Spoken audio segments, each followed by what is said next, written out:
नमस्कार दोस्तों। जो एक हफ्ते से आपको बता रहा था भाई, सो वो हो गया है, मगर अभी भी पूरा नहीं हुआ है। बताना इतना जरूर चाहता हूं कि अभी भी डेटा बहुत नेगेटिव बना हुआ है और बैंक निफ्टी जिसमें कि असली गेम बना हुआ है वो तो अभी हुआ ही नहीं है।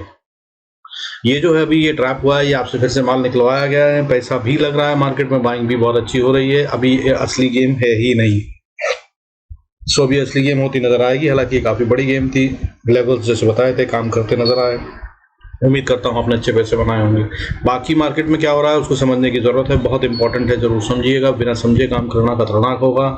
रिटेल के लिए ही ये पूरा ट्रैप बिछाया गया है। डीआईएस और एफआईएस दोनों प्रॉफिट देख रहे हैं समय आराम से और बढ़िया से, कोई इनके बीच में लड़ाई नहीं है, ये भी दिखाऊंगा आपको। आइए शुरू करते हैं आज का video. Before we do that I request to go to the disclaimer आपको सभी नॉर्म, जरूरत हो तो वीडियो को पॉज कर पढ़ें। देखिए यार, इस समय जो मार्केट में हुआ उसके तहत में आज दो सेक्टर थे जो अभी भी ग्रीन में बंद होना मैनेज कर गए, उनके बारे में बात करते हैं। उससे पहले जो गिरे हैं वो बहुत भयंकर रूप से गिरे हैं, उनकी भी समझ ले लेते हैं। तो टॉप लूजिंग सेक्टर था रियलिटी सेक्टर में 3.53%, ऑटो सेक्टर में 2.91%, मेटल सेक्टर में 2.70% और आईटी सेक्टर में 2.40% की गिरावट थी। और ये थे टॉप 4 लूजिंग सेक्टर्स जो 2% से ज्यादा टूटते हुए नजर आए। और ये कोई मामूली गिरावट नहीं होती, तो बहुत मोटा सेल ऑफ करने की कोशिश की गई है, ये ऐसा दिखा रहे हैं। लेकिन ये असल में सिर्फ निफ्टी 50 के शेयरों में हुआ है, वो भी दिखाने की कोशिश करूंगा। अब आप समझिए इसके अलावा के और कौन से सेक्टर थे जो गिरावट के साथ बंद हुए। वो सारे सेक्टर थे MNC, mid cap select, infra, mid cap 50, energy sector, next 50, Sensex, Reliance जैसा बड़ा दिग्गज शेयर जो खुद एक सेक्टर की तरह काम करता है, small cap, FMCG, media, banks, ये सब गिरकर बंद हुए हैं। और इनमें बहुत सारे जो हैं वो 1% से ज़्यादा टूट कर बंद हुए हैं। तो ये इंटेंसिटी ऑफ द फॉल दिखाता है कि भाई गिरावट बहुत ज़्यादा है, क्योंकि परसेंटेज में अगर देखा जाए तो सारे सेक्टर बहुत ज़्यादा टूटते हुए नजर आए। हालांकि बैंक निफ्टी जो है वो 0.41% ही टूटा है, जो कि असली ट्रैप बना हुआ है। अब इसके अलावा अगर बात करूं, जो दो सेक्टर आपको बता रहा था ग्रीन में बंद हुए हैं, तो वो है भाई फार्मा सेक्टर 0.51% और हेल्थ केयर सेक्टर 0.36%। ये अभी भी ग्रीन में बंद हुए हैं और ये चलते हुए नजर आए तो बहुत तेज चलेंगे। पहले भी इन्होंने मार्केट को संभाला था जब पिछली बार गिरावट आई थी। हालांकि मार्केट में जो हो रहा है वो अच्छा नहीं है, क्योंकि इंपॉर्टेंट लेवल्स टूटते हुए नजर आए। निफ्टी आज 24,717 पे बंद हुआ है, 293 पॉइंट्स की गिरावट थी, 1.17% का डिप है ये। अगर इसको देखा जाए तो इसमें रेंज जो थी वो आज खेली ही नहीं गई, काफी खासा बड़ा गैप डाउन हुआ, यानी कि करीब 100 पॉइंट से ज्यादा का। और उसके बाद फिर मार्केट संभल नहीं पाई। हालांकि बीच में छोटी छोटी कोशिश हुई थी, बट वीकनेस पूरी तरह से कायम थी और आखिर तक बनी रही। आज का जो लो मारा गया, फ्राइडे का जो लो था, वो 24,686 का मारा है और क्लोजिंग जो हुई है वो 717 पे हुई है, बहुत ज्यादा दूर नहीं है लो पॉइंट से, which indicates weakness further. Advance decline ratio की बात करें तो आज भाई सेंसेक्स के अंदर में गिरने वाले शेयरों की गिनती 1497 हो गई। यहाँ पर है कैच, इसको देखिएगा। हालांकि एडवांस डिक्लाइन रेशियो अभी भी नेगेटिव है। तो आज रेड में बंद होने वाले शेयरों की गिनती 1497 और ग्रीन में बंद होने वाले शेयरों की गिनती 851 हो गई। एडवांस डिक्लाइन रेशियो तो नेगेटिव है, यानी कि ग्रीन में बंद होने वाले शेयर कम और रेड में ज़्यादा हैं, बिल्कुल सही है। लेकिन अब इसका कैच समझिए। देखिए कल जो है, यानी कि थर्सडे को जो है, पिछले सेशन में इससे पहले वाले में गिरने वाले शेयरों की गिनती जो थी वो 1588 थी, जो कम होकर 1497 हो गई है। ये है कैच। और जो ग्रीन में बंद होने वाले शेयर थे वो 784 थे, जो थोड़े बड़े हैं 851। तो यानी कि ग्रीन जो है ये पब्लिक से निकलवा कर अब इन्होंने खरीदारी करी है। अब अगर बात करें ऐसे ही बैंक निफ्टी की, तो देखिए वो भी दिखाता हूं आपको। बैंक निफ्टी फिलहाल, उससे पहले आपको पैसा दिखाता हूं कहां लगा है, वो समझ लीजिए। देखिए जो डीआईएस और एफआईएस का खेल चल रहा है उसके तहत मैं आपको ये बता दूं कि इस हफ्ते बहुत लंबी बाइंग के बाद एफआईएस ने सेलिंग शुरू कर दी है, इसमें कोई शक नहीं। इस पूरे हफ्ते के अंदर इन्होंने 12,756 करोड़ की सेलिंग करी है, 12,756 करोड़ से थोड़ा ज्यादा। और इसमें से फ्राइडे को 3,310 करोड़ की सेलिंग इन्होंने सिर्फ फ्राइडे को करी है।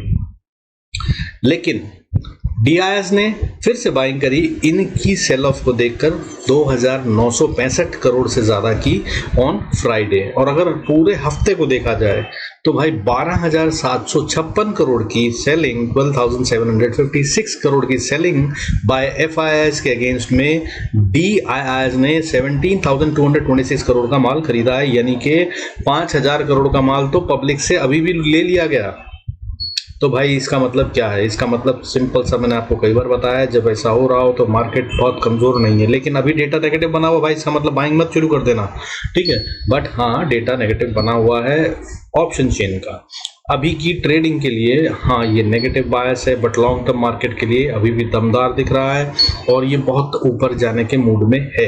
बाइंग अभी भी चालू है और कोई खास डिफरेंस नहीं है। अगर बात करें फ्राइडे के डेटा में भी तो 3,310 करोड़ का माल बेचा गया और 2,965 करोड़ का माल खरीदा गया, तो सिर्फ 400 करोड़ का माल एक्स्ट्रा में बेचा गया है और ये बहुत बड़ा नहीं होता, ठीक है। और ये करा गया इसलिए क्योंकि इनको खेलना था और सारी एक्सपायरी इन्होंने दिया है उसको। तो भाई एफआईआईज ने फ्राइडे की एक्सपायरी सेंसेक्स की खुद खाई, इसका मतलब ये है। और ये चलता रहता है गेम मार्केट में और ये तो रहता ही है। इसके अलावा मैं आपको कई बार बता चुका हूँ कि ओवरऑल तो बाइंग कर रहे हैं। ओवरऑल की बात करूँ तो पिछले हफ्ते भाई इन दोनों ने मिलकर, एफआईआईज और डीआईएस ने मिलकर करीब 4,000 करोड़ की बाइंग करी थी। नेट पब्लिक से माल खरीदा था। उससे पीछे की बात करूं तो भाई करीब 6,000 करोड़ की बाइंग करी थी, जिसमें कि एफआईआईएस की बाइंग ज्यादा थी। तब उससे पिछला हफ्ता 1,210 करोड़ की सेलिंग करी थी डीआईएस ने और 7,930 की बाइंग करी थी, 7,930 करोड़ की बाइंग करी थी एफआईआईएस ने। और उससे पिछले हफ्ते 5,390 करोड़ की बाइंग करी थी डीआईएस ने और 3,843 करोड़ की बाइंग करी थी एफआईआईएस ने। दोनों बायर थे। और उससे पिछले हफ्ते डीआईएस ने ना के बराबर 385 करोड़ की सेलिंग करी थी और एफआईआईएस ने मोटी वाली बाइंग 6,874 करोड़ की करी थी। भाई देखो इस बार क्या है कि ना एफआईआईएस छूट गए हैं पीछे, मार्केट काफी बड़ी रैली कर चुकी है और वो अब माल खरीदना शुरू कर रहे थे, तो वो कुछ गिरा कर ही करेंगे, ठीक है ना। वो टॉप पे नहीं खरीदते, टॉप पे तो रिटेल का काम होता है खरीदना, तो ये सब उसका खेल चल रहा है। और बाकी रही बात, अगर वो सच में सेलिंग में आ ही गए हैं, जो कि इस हफ्ते की सेलिंग से दिख रहा है, लग रहा है, तो भाई आने दो। डीआईएस ने पिछले 3.5 साल में मार्केट को नहीं गिरने दिया, जब इन्होंने करीब 4 लाख करोड़ से ज्यादा का माल बेच दिया, जिसको इंडिया में आने में 17-18 साल लगे थे, वो माल इन्होंने बेच दिया पिछले 2.5-3 साल में। तब भी मार्केट हमारी नए हाइज बनाती रही। तो अब भी बहुत ज्यादा कुछ चिंता का विषय नहीं है अगर आप लॉन्ग टर्म इन्वेस्टर हैं। बट अभी डेटा नेगेटिव बना हुआ और ये नीचे जाएगा, तो भाई क्या करना है ट्रेड? तो ट्रेड की बात करेंगे, सिंपल सी बात। निफ्टी की बात करूं, मैं आपको जो लेवल्स बताता हूं वो नोट कर लीजिए। फ्यूचर के लेवल्स हैं, उसके नीचे जब तक है तब तक सिर्फ सेल ऑन राइज। तो भाई निफ्टी का लेवल है, फ्यूचर के लेवल्स हैं, ये ध्यान रखिएगा और ये फेल नहीं होते। फिर बता रहा हूं और इसको मैं कई बार बता चुका हूं। इनके सबसे पहला प्रॉब्लम होता है रिटेल का कि भाई बाय करना है कि सेल, समझ नहीं आता। तो भाई वो बताने के लिए ये लेवल है, इसके नीचे है तो सिर्फ सेल की ट्रेड ढूंढे और अगर इसके ऊपर आ जाए तो बाय। और सारे बताता हूँ पांचों के पांचों, ठीक है ना। Nifty, bank Nifty, fin Nifty, mid cap, Sensex. तो नोट कर लीजिए, नंबर्स को जरूर नोट करके रखिएगा, ये बहुत काम की चीज होती है। इनके ऊपर आ जाए नंबरों के तो भाई फिर आपको बाय में आ जाना है, देख लीजिएगा। बट सस्ते होने दीजिएगा सर, इन लेवल्स को टच करे, कूदे और वापस नीचे गिर जाए, ये बहुत हाई पॉसिबिलिटी होती है। तो अब निफ्टी का लेवल क्या है, फ्यूचर के लेवल्स? निफ्टी का जो है वो है 24,790, इसके ऊपर बुल्स, इसके नीचे बीएस। अभी कहां पे है? 700 पे, सिर्फ 10 पॉइंट ऊपर है, सॉरी 90 पॉइंट नीचे है। 700 पे है, 790 जब तक पार नहीं होता तब तक ये सेल ऑन राइज है।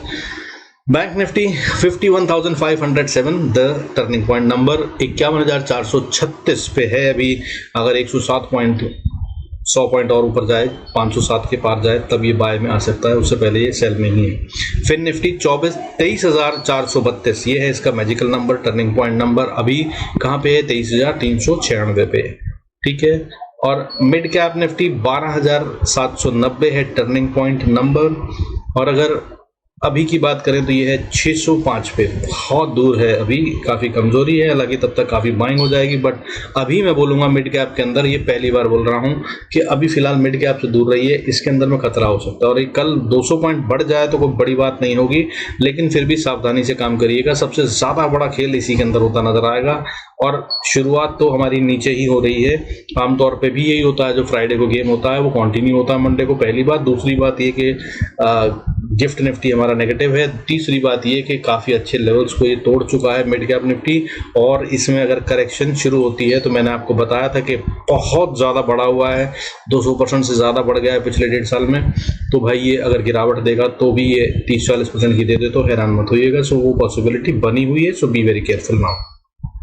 सेंसेक्स 81,241 पे है टर्निंग पॉइंट नंबर, इसके नीचे बियर्स, इसके ऊपर बुल्स। अभी कहाँ पे है? इसके नीचे ही है 80,998 या 81,000 भी बोल सकते हैं आप।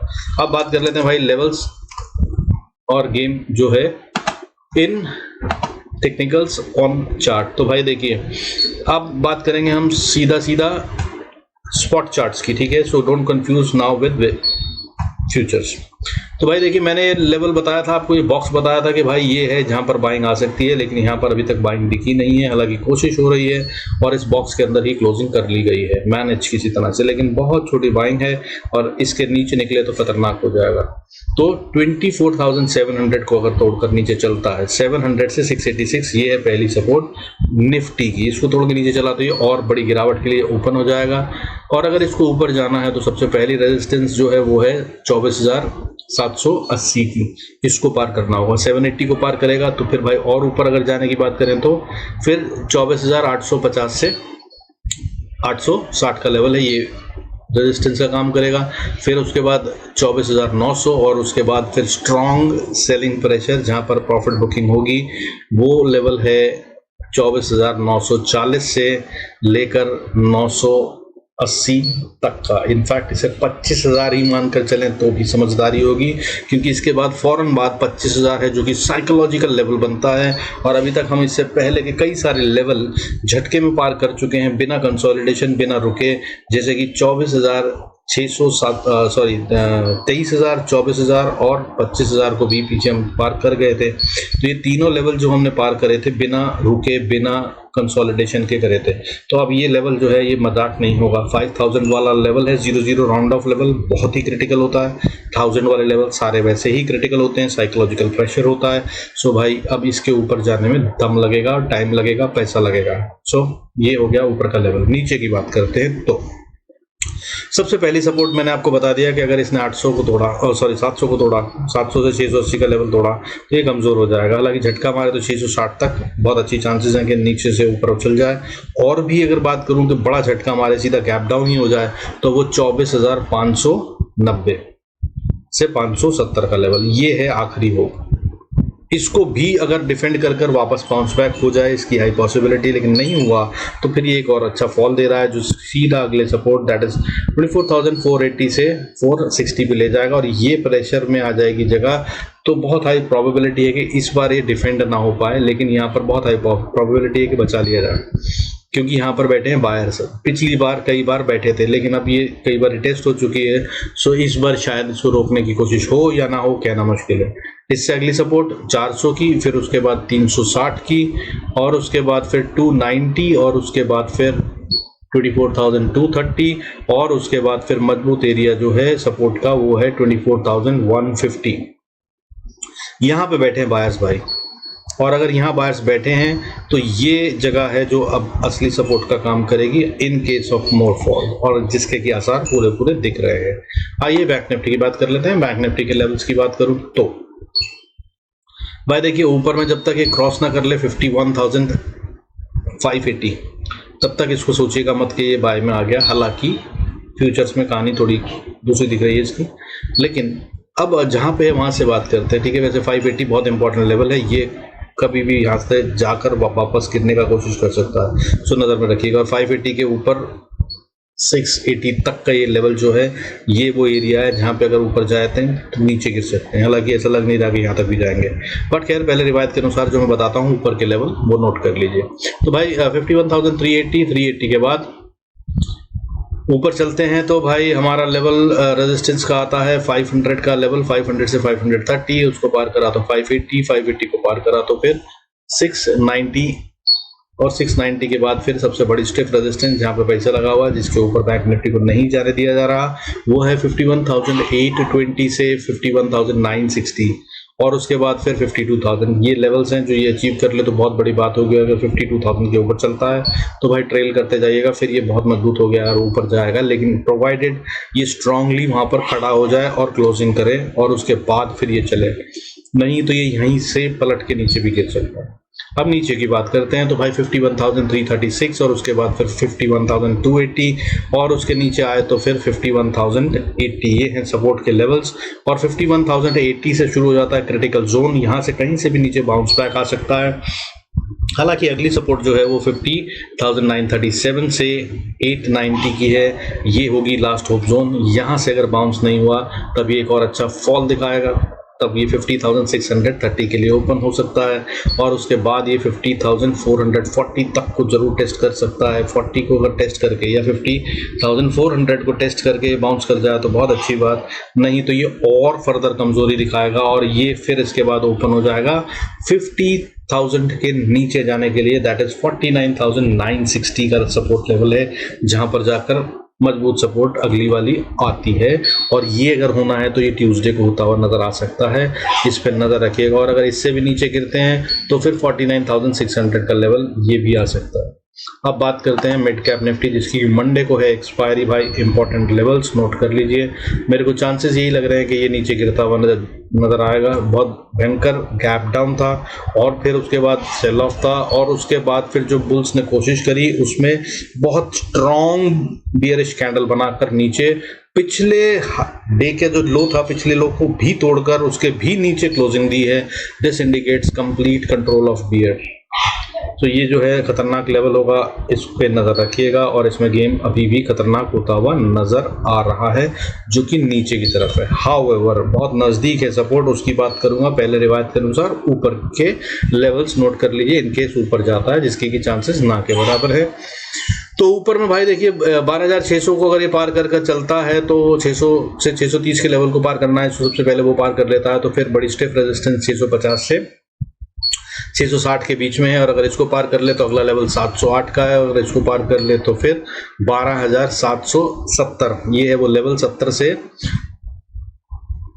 88, 70 से 88 का लेवल है 88 का, ये मुश्किल होगा पार करना। इसको नहीं पार कर पाए तो भाई ये यहाँ से गिर सकता है in case of up move, जो कि नहीं दिख रहा है अभी इसमें। और अगर इसके भी ऊपर चला जाए तो भाई ये विल बी ओपन फॉर 12,930, हालांकि बीच में एक 12,860 पे बहुत स्ट्रॉन्ग रेजिस्टेंस है। लेकिन अगर ये नीचे जाता है तो नीचे में एक बहुत मजबूत सपोर्ट है जो मैंने आपको बताया, वो क्या है, तो जहां से अगर है ये वहीं से गिरना शुरू करता है तो 12,570 से 12,560 का एरिया बहुत स्ट्रॉन्ग सपोर्ट का काम करेगा। यहाँ पर बायर्स इसको बचाने की कोशिश कर सकते हैं, ये लेवल बहुत मैजिकल हो सकता है अगर इसको वापस ऊपर जाना है। और अगर ये भी नहीं बचा तो फिर एक और बड़ा फॉल सीधा नीचे की तरफ 12,490 और उसके बाद द मोस्ट क्रिटिकल पॉइंट 12,444। ये नहीं बचा अगर तो भाई कहानी में कोई गड़बड़, फिर इसका मतलब गिरावट और ज़्यादा बढ़ेगी। जिन्होंने पहले पैसा लगाया था वो सब बाहर निकल चुके हैं और हार मान चुके हैं, उसका मतलब ये होगा। और अगर यहाँ से नीचे चलता है तो हालांकि झटका मारे विक दिखाए तो 12,415 से 400 तक का लेवल दिखा सकता है, वहीं से फौरन झटके से बाउंस हो जाए तो अच्छा, नहीं तो ये ओपन है 12,318 के लिए और फिर इसके नीचे फिर 12,270 और फिर एक मजबूत सपोर्ट उसके बाद 12,170, 170 से 130 का लेवल। ये है वो जगह जहां पे बैठे हैं बायर। अगर बचाया गया तो फिर यहां पर बचाया जाएगा, इससे पहले उम्मीद ना के बराबर होगी। हालांकि यहां पर भी बचा लिया जाएगा एक ही बार में, जरूरी नहीं है क्योंकि झटका मारेगा। अगर इतनी तेजी स्पीड से ऊपर से आया तो समझिए कि ये रॉकेट नीचे 12,090 तक जा सकता है और यहाँ से वापस रिवर्सल के चांसेस हायर बनते हैं, जो कि फिर वापस इसी जोन में लाकर कंसोलिडेशन किया जाएगा 12,160 से 130 के लेवल में।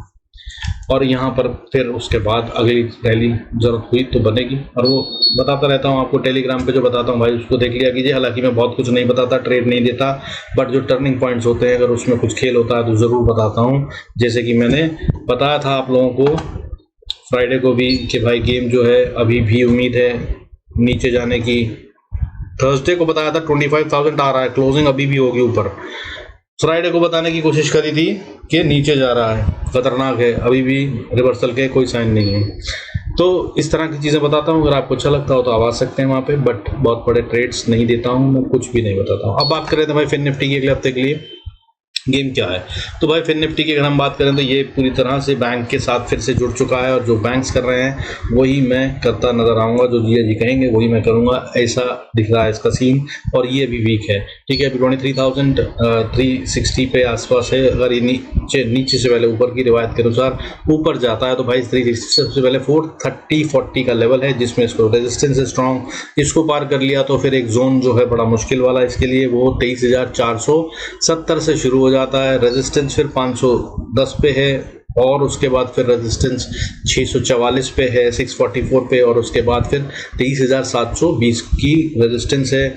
ये सारी रेजिस्टेंस उस जोन में है जो जोन काफ़ी लंबा चल सकता है, ठीक है, हो सकता है ये इस रेंज में आकर काफ़ी टाइम तक जिगजैग करता रहे और कंसोलिडेशन हो, और इसको जब पार करेगा तब नई रैली शुरू होगी ऊपर की। उससे पहले अभी कमजोरी के ही साइन है और अगले हफ्ते के लिए मुझे लग नहीं रहा कि 23,730 के ऊपर जाने का मूड रखता है। बाकी अगर जरूरत हुई तो ट्यूसडे को कोई बड़ा खेल होगा तो मैं आपको बता ही दूंगा उस दिन के वीडियो में।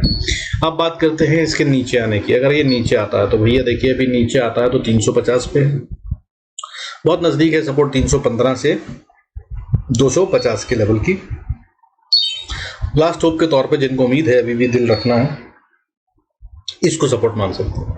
लेकिन अगर इसने इसको तोड़ा 23,260 या 50 का लेवल तो ये कमज़ोर हो गया बहुत ही भयंकर रूप से और एक तेज फॉल दिखाएगा फिर तब 23,100 तक के लेवल के लिए। टेक्निकल्स ऐसा बता रहे हैं क्योंकि यहाँ पर डिफेंस बहुत मजबूत था, वो टूटने के बाद एक तेज प्रेशर होगा सेलिंग का तब 23,109, यानी कि यहाँ पे कईयों के स्टॉप लॉस हिट हो जाएंगे जिन्होंने पैसा लगाया या जिन्होंने अभी तक मार्केट को रोक रखा है उनके स्टॉप लॉस हिट हो जाएंगे।